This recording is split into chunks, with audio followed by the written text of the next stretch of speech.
Hi, I'm Indiana personal injury attorney David Holub.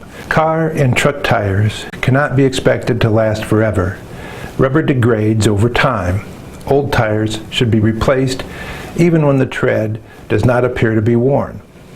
Even with proper tire maintenance and proper inflation, tire-related crashes occur.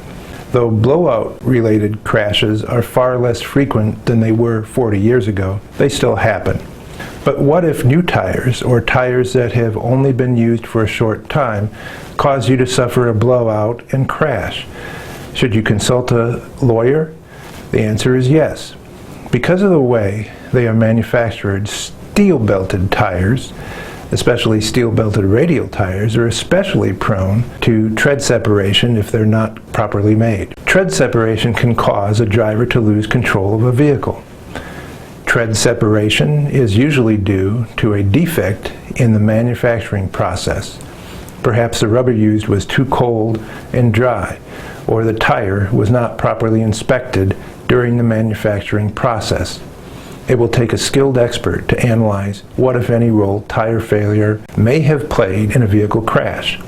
We encourage anyone who believes that a defective tire led to an injury in an automobile accident or truck accident to seek legal help. As always, thank you for watching our videos. Please share this link with others and please subscribe to our YouTube channel. We post new videos monthly.